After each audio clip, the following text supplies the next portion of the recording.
things come in small packages.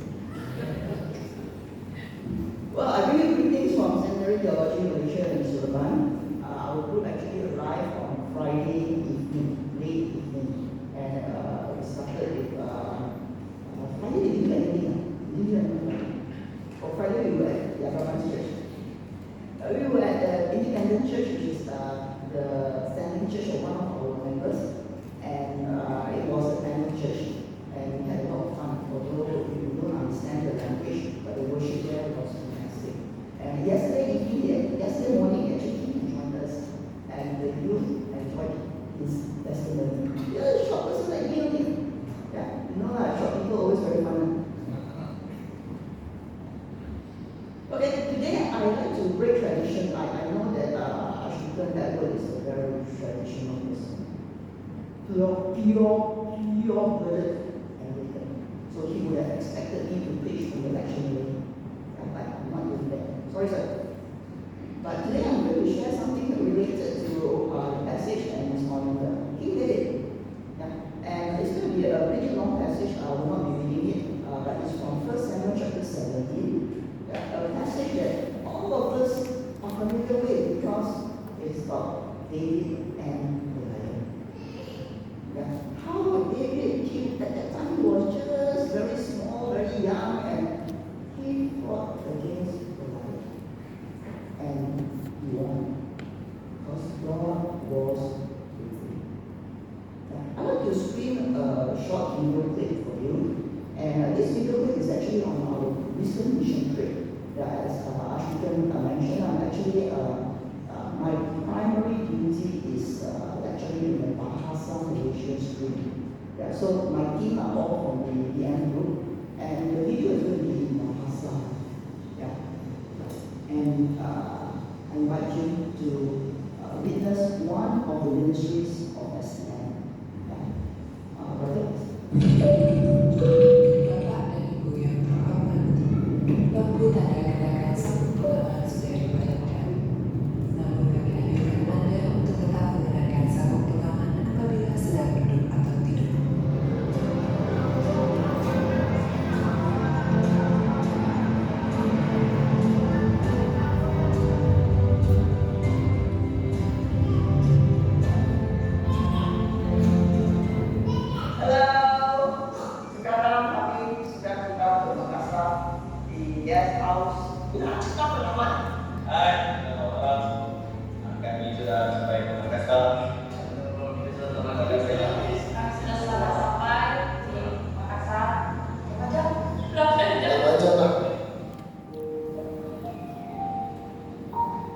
Saya bersyukur dan first semasa kita pergi breakfast tadi itu saya sangat-sangat terharu melihat mereka bagaimana mereka bekerja dan dia mengingatkan di zaman-zaman masa kita kecil-kecil masa kita kan mereka bekerja, tapi bila melihat mereka melakukan itu dengan sungguh-sungguh, macam kita kadang-kadang macam ala kadang, tapi mereka tu buat sungguh-sungguh kerja mereka. Untuk sepanjang hari ini, apa yang saya belajar, saya percaya setiap tempat ataupun di mana pun saya dibawa, pasti ada sesuatu yang Tuhan ingin saya belajar. Pada hari ini setelah saya lihat apa yang Tuhan ingin sampaikan dan apa yang Tuhan ingin saya belajar, saya lihat kesungguhan mereka. Apabila mereka membuat sesuatu kerja itu, mereka bersungguh-sungguh.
kosong sekitar 85 hingga 90% daripada jumlah penduduk sekitar 530.000 orang.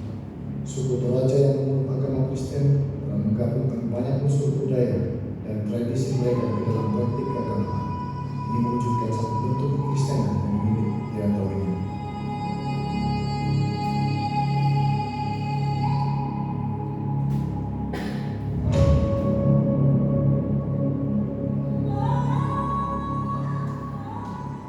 Kemenangan pembukaan yang begitu menyenangkan.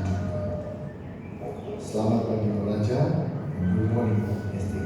Sekarang kami berada di Kabupaten Toraja. Kami akan tinggal di sini selama 3 hari untuk pelayanan dan juga belajar tentang budaya di sini.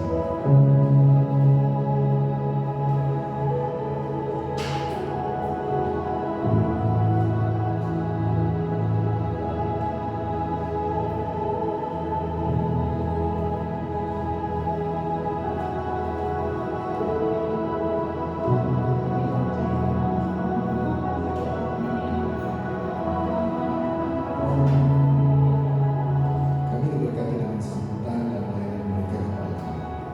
Kami juga diberkati dengan iman mereka yang begitu sungguh-sungguh menyembah Tuhan. Inilah pengalaman berharga yang kami tidak akan dapat lupakan. Pelayanan kami tidak selesai di sini, karena setelah sini kami akan pergi ke desa sana untuk pelayanan yang seterusnya.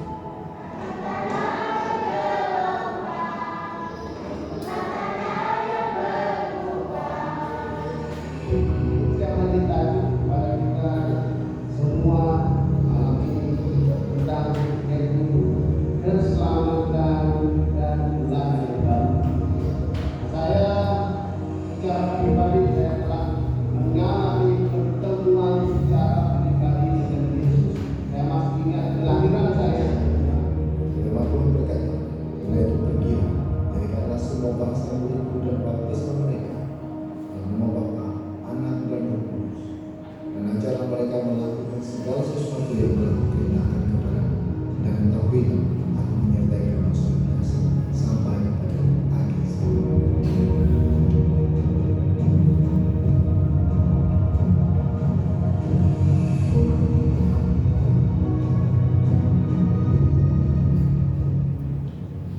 So that was our recent trip to Makassar in South Sulawesi, Indonesia.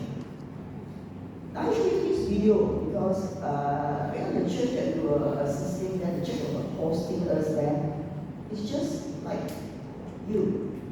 It's not a mega church, but it can do so many things. In the city itself, there's ministry to the refugees. Not only one group, 2 groups. The Sri Lankans and the Iranians. And there's ministry to the underground church, ministry to the street kids, ministry to the blind and the mute. And in the mountains, ministering to those in the interior. And what was interesting was we were staying at this place called Cipta Pahlawan. Now they have changed the name to Cipta Generasi Baru. It is a sort of a home where they even have a mission training school. You know, the group of students that say, Tunggu Kami SDM, those were trained to be evangelists who will be sent into the mountains, the place that we went for evangelism. And they will do practical evangelism there. I'm very impressed with them. Small church, but can do a lot. Just like us. Small church in Malaysia. And we are small. Malaysia is a Muslim nation, and the church is small. But if they can bring such an impact, so can we. We are serving the same God. So this morning, I just like us to challenge all of us here on how we can use our lives to glorify God. Just like David and Goliath, we are his David. But with God on our side, we can conquer giants. Also, 3 aspects I'd like us to look at: our time, our future, our security. How much time do we spend for God to build our spirituality? How much time do we spend reading the Bible each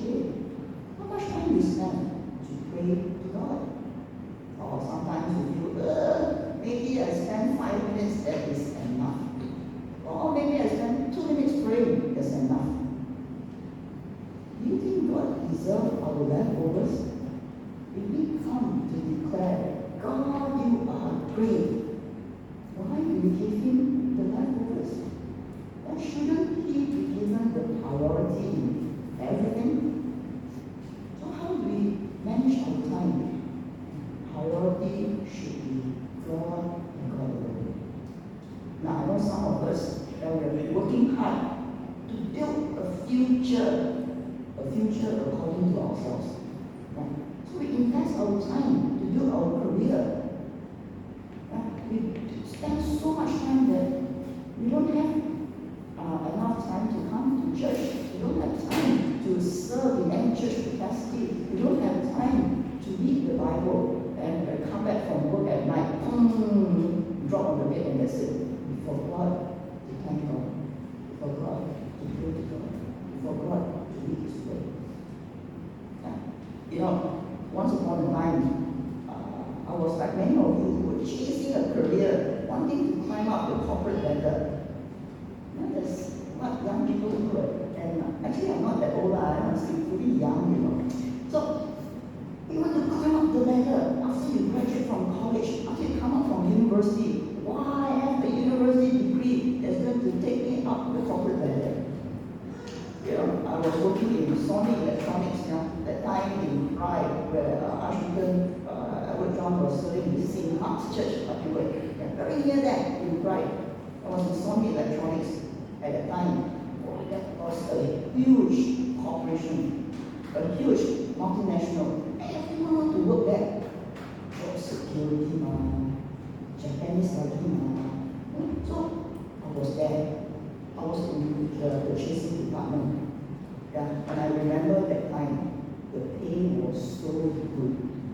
But I hardly see the sun. You know, when I go out from my house to the office, wow, the moon is still there. And when I come back from work, wow, the moon is already there. I hardly see the sun. And because I was in the purchasing department, the only time I can feel the heat of the sun was when something went wrong to the production line. And I have to run to the custom counter, to get my parts out, run back to the store, sometimes run to the production line. Because if the production line stopped for 1 minute, it is the loss of hundreds of thousands. And the Japanese boss will come. Who's the purchaser? Oh, you want that? So I really will run to get the parts in. But the pay was good, although no social life.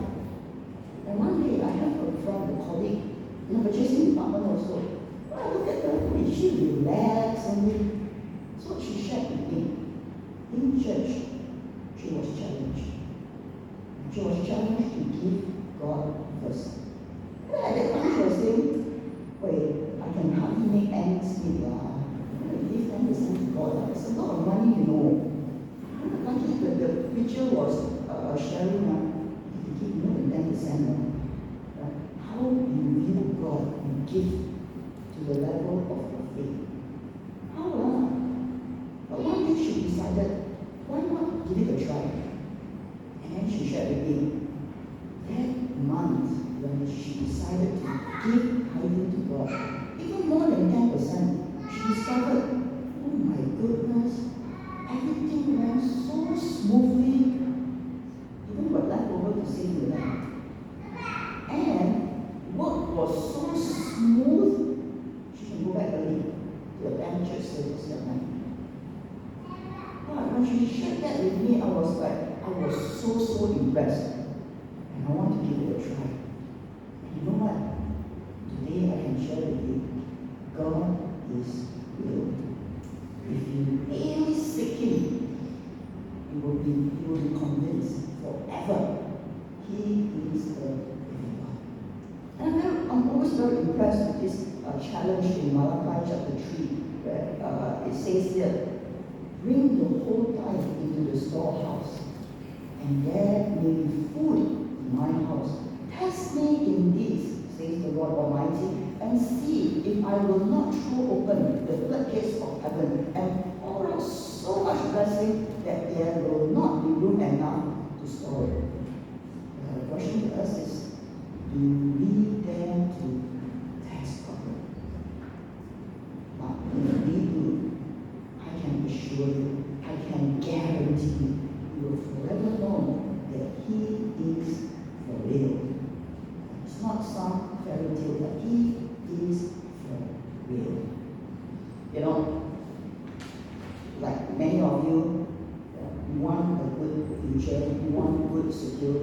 Sometimes we misplace our security in our money, in our career, in the property, the wealth that we have. When God challenges us, put Him first. Put Him first. And see for yourself. He will bless us to the overflow. Now today I come here and share with you the ministry of SDN. Now, my friends here, all of them, all of us in full-time ministry, we have our own story to tell. We have, I believe, after doing that work, I believe all of us in ministry, we have cried buckets of tears. It's not easy. Yeah? Sometimes, when I first came to church as a young Christian, I thought my pastor only worked on Sunday. But it's not true. We work around the clock. We are on call, not 24 hours, 36 hours. And just now, Archdeacon Edward was giving advice to my team. Once you're a pastor, don't think you have any day off. So that's how we work in a mission field. As you see, we were so extremely tired. But we had so much fun. As the joy of the Lord gives us strength. It was 12 hours drive from Makassar to Tanah Toraja. And some of us, Fadli is the orang asli Jatuh from Pasir Chini. He can share with you, he was in the van, they almost threw up, they were sick, the winding road and everything. But serving God, all these challenges gives us a lot of joy. And SCM, I was seconded by a bishop to be the lecturer in the PM department when it was first established with a full-time program in 2018. And before that I was in Penang, and I still miss Penang because Penang has the best food in Malaysia, right? My friend. So in SDM, we don't seek to only train our pastors, our leaders with head knowledge. We want to send them out. And that's why we have the mission trip.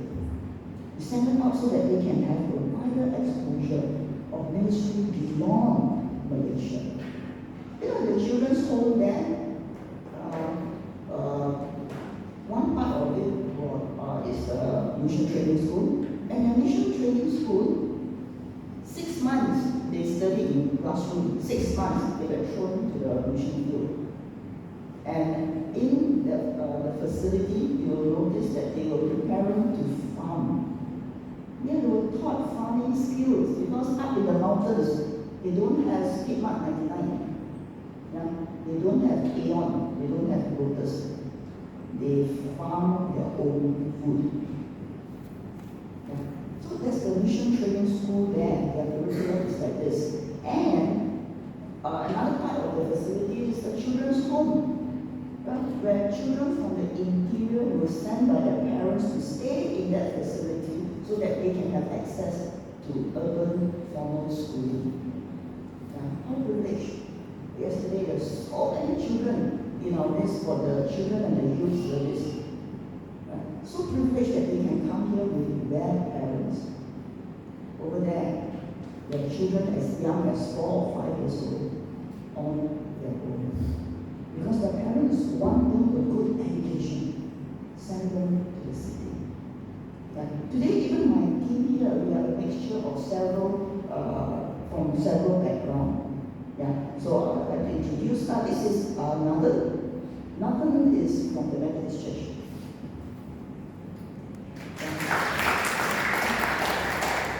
And he's from Pahang. Next to Nathan, we have Ahmad Fadli. Ahmad Fadli's name may sound like a Malay name, but I guarantee you he's Christian. He's Japun from the cluster of Porto Malay. The orang asli in Semenanjung, there are 3 main clusters, and his people group falls under the third, the southern cluster. And next to Ahmad Fadli is Rebecca Bujang.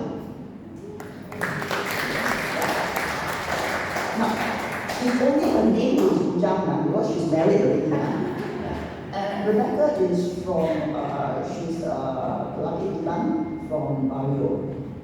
And right in front, who's in our diocese, is Vincent.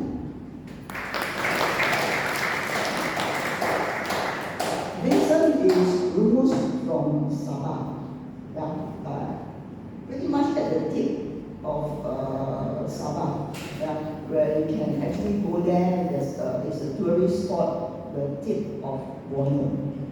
He's from Kudat, the town near there. So this is my team, and we are here actually to promote the ministry of STM. We would like to share with you that we are not only head knowledge. We need to send our students out so that they know whatever they learn in the classroom, there's the opportunity for them to apply it in the field. So right now, I'd like to invite you, as I present to you an avenue to partner us in ministry. Later at the breakfast hall, we will have a QR code for you to scan. If you'd like to help us in a monetary form, oh, very much welcome. But more important, we like your prayer partnership. Because it's only through prayers that God can make all things possible. So I invite your partnership with STM. Let's pray. God, we thank you that you have called us to this, the actual calling to your people, to make a difference, not only in Malaysia, but beyond. Empower us, enable us, and use us as your channel, as your instrument, as your mouthpiece. And God, we can declare the goodness of your love for us. So use us, Lord. Enable us, Lord, that in us and through us, the people around us will see the glory of the risen God.